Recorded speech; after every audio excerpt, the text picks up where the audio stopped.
I actually made a video about this on my TikTok and Instagram, but I wanted to just create like an episode about this because I feel like I can really speak to this for quite a while. So let's just talk about this for a minute. I wanted to talk about my supposed limitations as I understood them prior to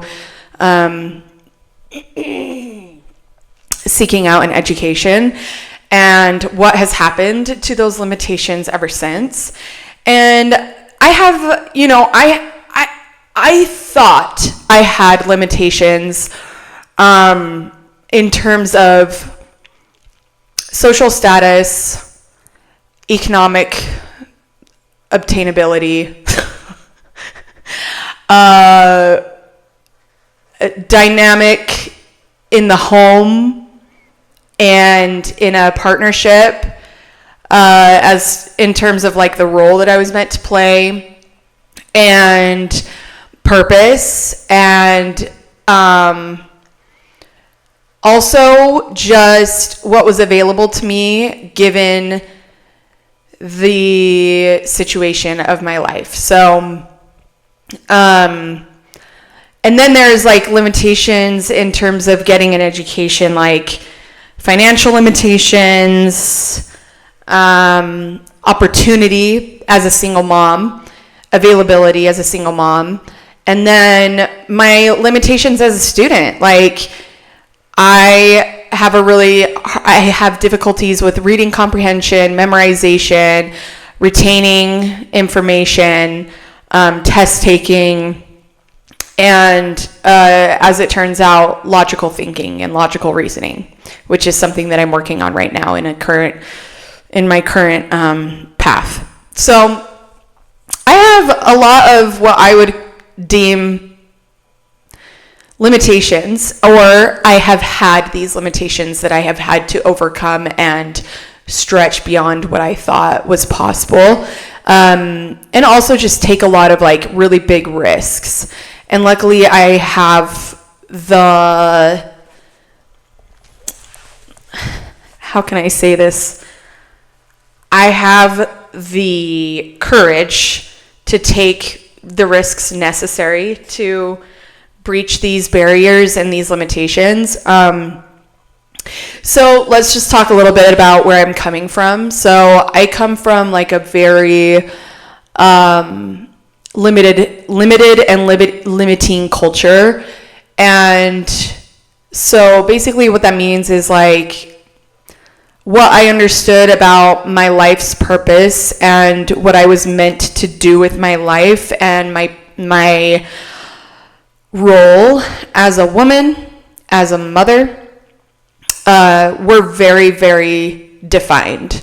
Those roles were super, super defined for me. And I was essentially indoctrinated from infancy to believe a certain thing about myself just because I was like literally born with female sex organs. And that role was given to me and assigned to me at birth. And it was that was a really tough one for me to overcome because it was so indoctrinated into every part of who I am and what I am. And I'm not saying that I reject 100% of that. I just reject a lot of like the bigger things, like being a single woman, being a single mom, and going to school and working and all those things, and like just doing all the things that I was told were either impossible to do or should not be done, because to pursue other things outside of the home meant to neglect my home and the stewardship of being a mother and or homemaker or whatever in the home, my role in the home. So like you can't have one without neglecting the other, or vice versa, right? So there's a lot that I do reject in what I was taught about my role and the role that was assigned to me. But there's a lot that I embrace at the same time. And there's a lot that I have proven to be a lie. So, and that has kind of been my mission these last several years, was to just kind of push limits until I discovered what was true and what was a lie. And that was basically guided by the limitations that were given to me. So my limitations as a woman and mother, so gender identity, and as well as like what it means to be a mother and a single mother. And so I started pushing limits. I went back to school. And I first went back to school part-time, and then I went back to school full-time. And then I continued to go to school full-time, and now I'm looking at moving into even more intense full-time schooling at the end of the year. And so going back to school and getting an education as a woman, and then as a mother, and then eventually as a single mother, was very, like, I discovered rather quickly in the state that I live in, the political and religious culture that exists here, and the climate thereof, it is very uncommon for a woman in my circumstances to pursue an education. Because there is not a lot in support of a woman getting an education once she has become a mother. So we don't have a lot of systems set in place to support that. And if there are, it's just really competitive and also really unlikely that you will score any kind of support that will get you to where you need to go. Childcare is essentially impossible to get assistance for if you're a student specifically, things like that. So it's like you're limited in terms of like where you go to school, how much schooling you do, and if you end up doing it in person, like how are you going to make that work? How are you going to arrange childcare for those hours that you need to be present? And then basically you're going to be fighting for your life when you're at home with your kids, because you're going to have to balance. It's a balancing act of all of the things. So here's what I've learned though about pushing that limit as a mother, is that the lie that I was told that if a woman pursues personal interests, then she fails her kids and her family. That's a lie, I've learned, because when I am pursuing my personal interests, it does make me very busy, but it's temporary. At least in when you're considering like an education journey is actually temporary. And so during that education journey, you are pursuing this other interest, which will take you away from your kids for certain hours of the day or certain hours of the week, if at all. But when you're together, it's actually like better quality time than what I was experiencing. Like for me personally, like I experience better quality time with my kids now that our time is more structured and more divided. Our time together is much more quality than it was before. I feel like we took for granted our time together before I was too busy, and there was actually a lot of like overstimulation, overwhelm, stress, and it was kind of like unhappy in a lot of ways. And that's not just because I was a mother, it was actually because of the situation that I was experiencing with my intimate partner at the time. So once you take that out of the equation, like happiness is a lot more realistic and obtainable. However, not having my time divided between my kids, myself, my personal interests, and other things, like it was very unbalanced. We'll put it that way. Like when you are only a mother, you're literally like completely and entirely unbalanced. So that was the lie that I learned, was that putting everything into one basket, all your eggs in one basket, is not actually balance. It's actually total imbalance. And that to spread your eggs across like multiple baskets is better balance and better quality. And so wherever I was putting my energy and my focus and my attention, I was like all there 100%. I was like, when you are more balanced, you're just like way more effective as a human. Like you're more effective as a mother. You're more effective as like a self-caregiver. You're more effective as a worker. You're more effective as a student. Like when you are balancing across these areas, I personally find that by balancing multiple things at once, I'm like way, way, way better at everything that I do. So anyway, so that was one of the first lies that I discovered that I had been indoctrinated by, and like for now, like I'll die on that hill, and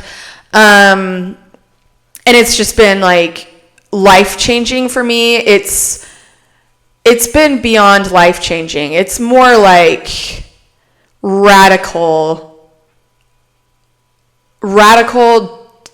demolition of a previous foundation that I had built myself upon, and I have radically demolished that foundation due to my personal discoveries of what I now have discovered were lies.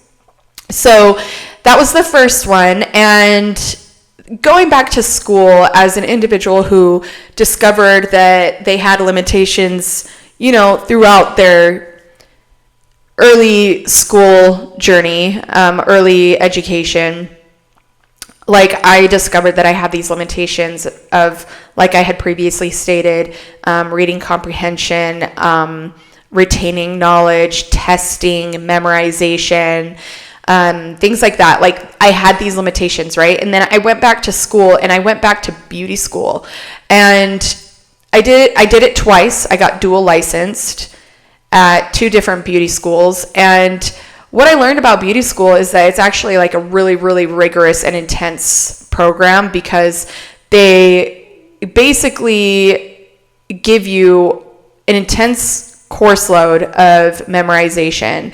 And it's like unfamiliar territory. So you're memorizing like chemistry, you're memorizing physiology, you're memorizing anatomy.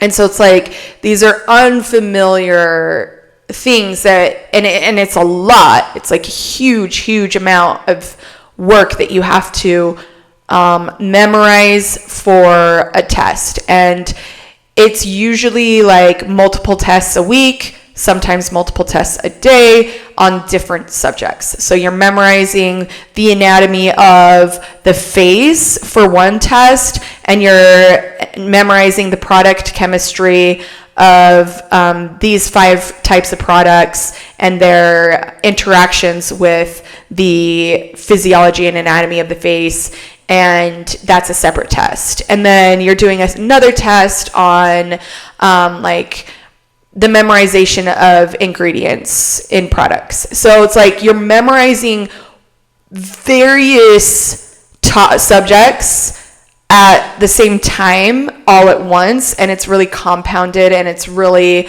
condensed, and it's a lot. So it's like a lot of memorizing. Memorize. So I actually, because of this, I learned how to develop memorization skills. And so I actually became relatively like decent at memorizing. Whereas previously that was one of my biggest weaknesses ever in the whole entire world. Like somebody would tell me their name, and literally within seconds I would forget it. I still have that problem, but not nearly as much. And so I developed this strength. I took this weakness, worked on it, was forced to work on it, and turned it into a strength over the course of about a year and a half. That was how long my schooling was at beauty school. Not consecutive, but a year and a half altogether. Then, I decided to go back to school and complete my degree that I had previously withdrawn from when I had my first baby. And this was when I learned, when you don't have a choice, you have to choose the best option for you, even if that means that you're going to have to do things that are really, really hard for you and or your biggest weaknesses. So I had to go to school online. That's just the reality of my situation. I am not able to attend school full time, or at least I have not been able to, because I have one child who only goes to school part-time currently. So this school year, I still have a child that's home most of the day, and the rest of my kids are school-aged. So I am basically tied down to here unless I want to pay for childcare. And how am I going to pay for that when I'm a full-time student? Somebody tell me. When I don't qualify for, government assistance. Somebody tell me. So there aren't a lot of options for single moms, especially if your kids are at home. If you have any kids at home, your options are get childcare or go to school online. Now, I chose to go to school online because that was the easiest and most realistic for my situation. And what that means is that I have to read and write. So now reading comprehension was my other bigger weakness. Reading comprehension and retaining knowledge. And so I've been put in situations because of my online degree to be forced to re-establish my limits in terms of reading comprehension, retaining knowledge, and being able to do that all day long. So where before I might be able to read like a single page of something and maybe be able to recall what I was reading and retain it, now I have to read like chapters and chapters and chapters, recall the information, retain that information, test on that information, write essays on this information. And that was really difficult for me at first. Like, that was a transition. And because I was forced in this situation, because I was forced as a single mom in this society to go to school online, and I chose to go full time because in my situation, in my state, and I don't know how this is everywhere, but in my state, you don't get financial aid from your ex-spouse for the same duration as your marriage. So, you might only get it for a few years or whatever. It might be half the amount of your marriage or less. For me, it was less. And so I decided, I need to pound out schooling while I have some financial assistance because I need to be able to provide for my family once the schooling is up. Once my financial assistance is up, okay? So that's why I decided to really pound this out, go hard fast, and get it over with as soon as possible, is because I'm on a time crunch. So, also, though, like I said before, I am a risk taker, and so even though due to my current history of tax returns being shared with my ex-spouse, I do not qualify for any financial aid no grants, no scholarships, no financial aid, because I cannot prove that I don't actually see that money that my ex has made or makes. And because my divorce took as long as it did, I don't have any tax returns yet for myself, claiming no employment and all the things. So I only have, as of today, as of the previous year's tax return for the year of 2024 and beyond, I do not qualify for any assistance at all. Even though I've been on my own for about 2 years now, and have been going to school full time. So I've been paying out of pocket, and I've been paying in-house financing, and I've put a lot on credit cards with really high interest rates. So like, I have taken a lot of big risks that I imagine that would be like really, really scary for anyone. I shouldn't just say normal. Like, for anyone, it's terrifying. And I remember shaking. I remember being shaking, sick to my stomach. Like, do I really want to do this? Is this really smart? Is this really wise? Like, should I really be doing this? Is this a good use of my investments and money and time? And, but ultimately I decided if there's anything worth investing in, if there's anything worth going into debt for, it is a secured future. It is a secured, good career, which starts with a solid education.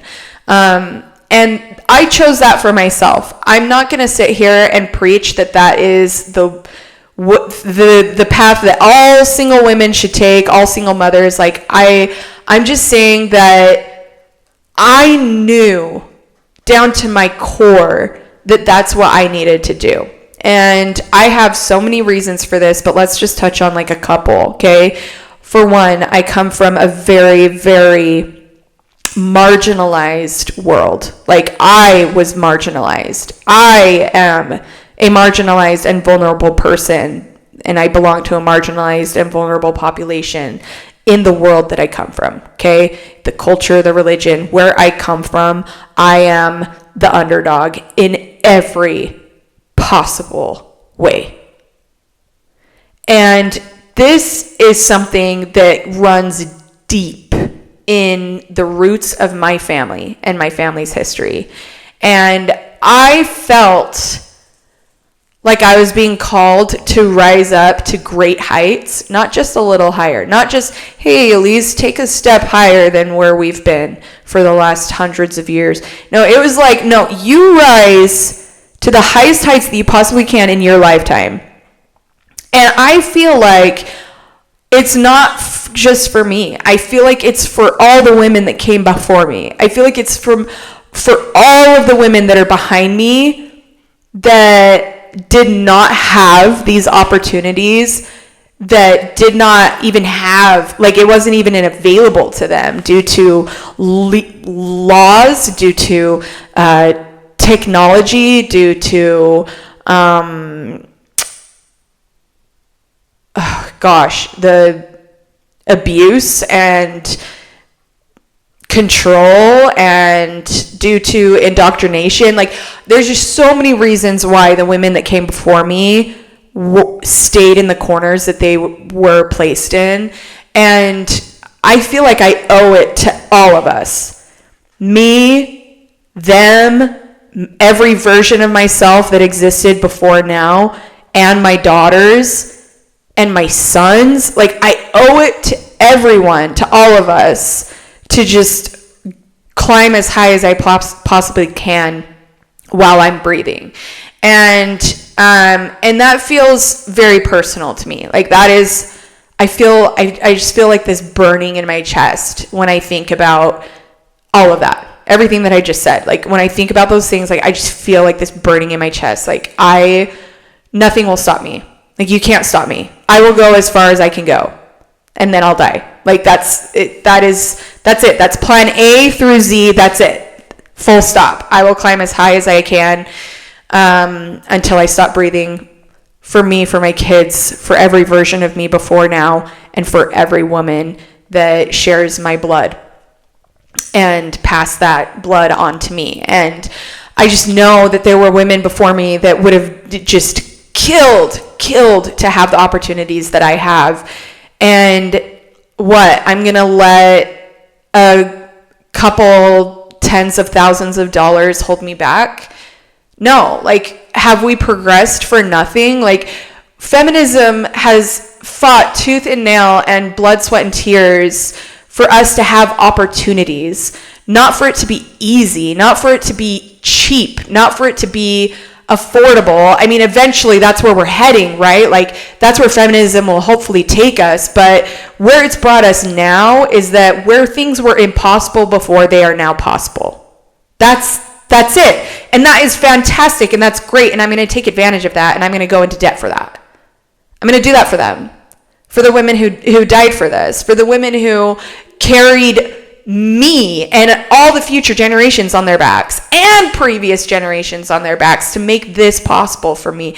I feel honored, and I'm so grateful, and I'm going to take advantage of that, and I will go into debt. So, like, that's where my mindset is at. So if you are not in alignment with that, that is totally fine. Like, I'm not saying, like, this is it, this is the only way.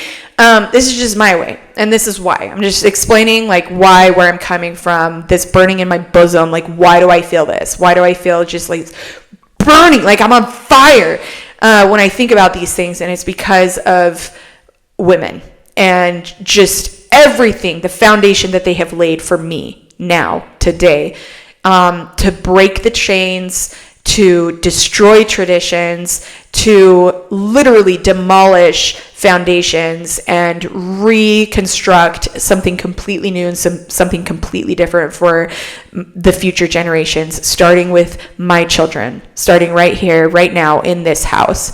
And so I feel very strongly about that.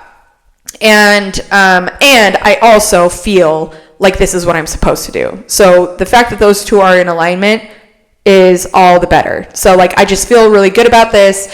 I feel like this is exactly what I'm supposed to be doing. I feel very called to this, but I also feel like, yes, like, I feel like I have received that confirmation. Like, yes, this is exactly where I'm supposed to be. This is exactly what I'm supposed to be doing. Even if it's not for all these women, like, that's my personal reasons, right? Like, maybe it's for something completely different. But, I also feel very strongly about, like, being able to plant some good seeds in the world, in a world that kind of is appearing to rot right before our eyes. And so for me, it was about choosing a career that I felt would do more than provide the bare minimum of the needs of me and my kids, but would also plant good seeds of hope, seeds of positivity, seeds of healing, seeds of, like, giving somebody a leg up in a society that pretty much, once you're down, they keep beating you down. Like, it's really hard to get back up once you have fallen below a certain margin of social status, economic status. It's really hard to get back on top of that, where that margin breaks. And so, and those are things that I feel like I can speak to because I have studied these things. I'm not saying that I'm right. I'm just saying that from what I have studied and what I know as of today, like, that's just what I've seen. Okay. And that is something that I want to have an impact on. Like, I want a meaningful career. I want a meaningful life. I want to leave behind a legacy. Like, I want people for generations to know my name. I don't want my name to just be etched on a headstone somewhere in some random cemetery. Like, I want my I want my offspring for generations to talk about my great grandma Elise. Like, this is important to me. Like, I don't want to just work and then die. I want to have a meaningful career that doesn't just mean, like I said, bare minimum to me and the kids. I want it to mean something beyond our home.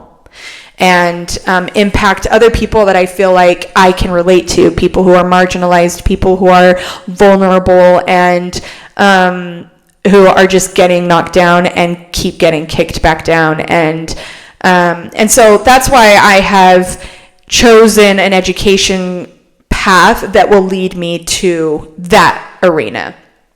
And now I've chosen more of a focused, targeted education journey that will take me to a more focused and targeted, meaningful career that will hopefully allow me to serve many, many very vulnerable, very marginalized populations. We've talked about like the limitations of a woman, of a mother, of a single mother, and how difficult it is to get an education as a single mom, especially if you don't have kids that are all school-aged kids.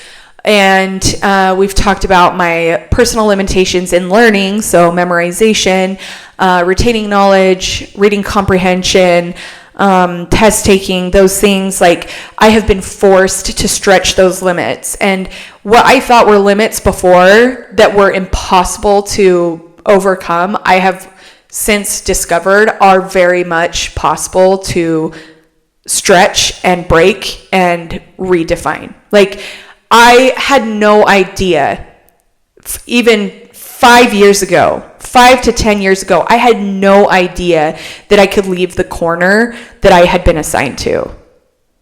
I had no idea. I didn't know that I could leave that corner. I didn't know that I could leave that corner. I didn't know that I had it in me. I didn't know that I was capable of that. I remember feeling so scared. Petrified is an understatement. I felt like I was just entering a boxing match with the best boxer in the world and never having even heard of boxing before. Like, that's literally what it felt like to me. And I was getting hit bad. I was getting hit really bad. I was getting the crap kicked out of me. And it was definitely a trial by fire. It was definitely, I did not come out unscathed, but I definitely learned the necessary tools to make it. And I'm not saying that I did it well. I'm not saying that I did it perfectly or even well. But I'm saying that I did it. And I'm saying that I'm the first in my bloodline to do this.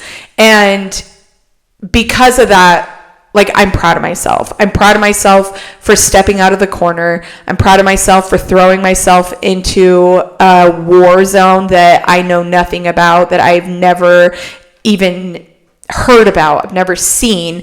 And just doing the thing and taking the hits and rolling with the punches and learning every single time and stretching every single limit that I was either placed onto me or I placed onto myself, or that I just believed based on previous experience, and not knowing that it's possible to stretch limits to a new limit, and drawing a new limit, and then drawing an even farther limit, and then drawing an even farther limit. Like, I didn't know that these things were possible, but I mostly didn't know that I was capable of them. And because I chose to do what I thought was the impossible, because I chose to do something absolutely absurd, like absolutely absurd. I honestly, like, I went into single motherhood. Like, I left my previous marriage and entered single motherhood totally ready to fail in every possible way. Like, I was more willing to crash, burn, and go down on fire than continue where I was and to pass on those traditions to my babies. Like, I was more willing to, like, die trying, essentially. And I know, and like, I quickly learned how many systems and subsystems and micro subsystems are set in place to make this very challenging for single women and single mothers. Like, I've quickly learned, and I quickly learned why, and I don't judge women who get remarried right away. I quickly learned why, and I quickly learned that I am the exception to all of the rules because I chose to be, and I own that. So every blood, sweat, tear, scar, wound that I currently have or have endured over these last couple years that I chose this, like, I own that, because I would rather own that than own the previous like set of traditions that had set my path and set the path for my kids. I would own this any day, and I'll own that every day, and I'll own that for the rest of my life, and I'll take that to God. Like, I will take that straight to God. So like, because I feel that way, because I feel like I want to own this more than I want to own the other option, like, I feel very fulfilled with my life. And because I'm so determined to rewrite the script and rewrite the narrative, like, I have forced myself to breach barriers. I have forced myself to redraw limitation lines. Like, the other day I woke up and it was, I get up at like between 5, I get up anytime between 4 a.m. and 6 a.m. Just to get started with the day. I'll do school and study for my admissions exam and stuff. Like, I'll just start early. Sometimes I do it in the middle of the night too. But anyway, I woke up early in the morning and hardly made it like 20 minutes into my homework before I was just like, I caught myself just like staring beyond my laptop, just like into the abyss. And I was like, oh, okay, so I've reached my limit. Like, we've been doing this for about a year now, waking up at 5 a.m. and I currently am at my limit. And I just forced myself to keep going. Like, I took a beat. I sat there for a minute and took some deep breaths and just kind of relaxed my mind. But then I was like, hey, we're going to keep pushing because we need to redraw the limits. We need to stretch my current limits beyond where they're at to a new normal. And we need to keep doing that until we get to a place where I feel like I have the capacity to, do a lot more than I currently am capable of. And it requires intentionalism to do that. Like, I can't just hope that over time, like, I'll get better, even though that probably will happen. I have to be intentional also about how much work is to be done to improve to a certain point if I want to get to a certain point. And with my graduate school coming up, and I talk about it as if it's happening for sure. We don't know. I still have to pass the exam with a really, like, an exceptional score and get admitted into the program. So we don't know. But, like, let's just say I'm planning as if I am going to get in this fall. Okay. Like, the thought of being denied is not, like, I can be open to that. I'm just not thinking that way. Like, I'm thinking as if I am absolutely getting admitted this fall. And if I think about what's going to be required of me at that point in time, like, I have to start stretching myself even more now to prepare for that. So if I need to be at 100%, 50 hours a week for 9 months straight, like, I need to start stretching myself to be able to have the capacity to make it in that space. So, like, for me, it's like really intentional because I have a vision of what is required of me in the near future. And so because of that, like, I can start prepping, I can start training. The good thing about, like, my mentality, like, things that have served my mentality is, like, I've been an athlete my whole life. I've been an athlete and I've done really intense athletics and sports. And right now I'm a trail runner. And so, like, I am accustomed to training. I'm accustomed to training for a big event. I'm accustomed to training for a big competition. I'm accustomed to training for like a designated amount of work that is to be expected for this specific event, competition, whatever. So because of this history throughout my life, for as long as I can remember, from as young as I can remember, because I've had this training, I've developed this mentality. And because I have that mentality, I'm able to bring that into other areas and arenas of my life, such as my education and stretching my limitations in ways as a student that I didn't know were possible. Things that I thought were lifelong sentences.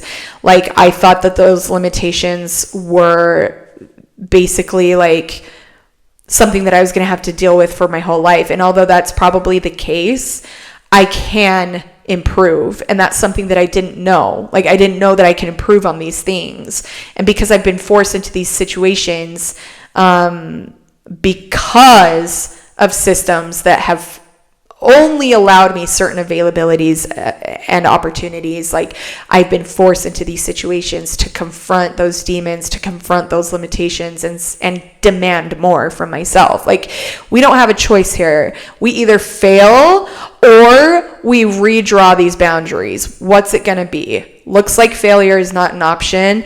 I am going to redraw boundaries. And so I'm pushing myself in ways that a person might not normally have to if they're in a safe situation, if they're safe, if they're raised in safety, if they married into safety and their whole life is just safety. Like, they don't have to push themselves in these ways. But because I have not ever really known safety, or at least it's been a very, very long time that I haven't known safety, like, I have to. It's this or die. It's this or fail. And it's kind of like, I feel like I'm free soloing a cliff face. And it's like, you have to succeed or else you die. You have to. There's no other options. It's this or that. And so because of that, because I am in an unsafe situation as a single mom, in a place that has put limitations on me and made things very, very difficult to achieve in terms of education and career, as a single mother. Because of that, like, I have to improve. I have to grow. I have to get better. I have to go to war. I have to go to war with myself. And every single day is a battlefield, and it's really intense. But because of these things, because of these experiences, I have learned that, like, a lot of these limitations that I believed were lifelong sentences, that I believed were the only reality that I would ever know. I've learned that a lot of these limitations are actually just lies. And that when you are put in a position where you either fight to survive or die, you will actually stretch those limitations. You will draw new limitations. You will draw new boundaries, and you will grow and develop and improve and transform in ways that you didn't know were possible, that you didn't believe you were capable of. And, I've just had this really unique opportunity. So I think that that's all that I'm going to speak to today. But let me know if you have any questions, and we can address those questions in future episodes.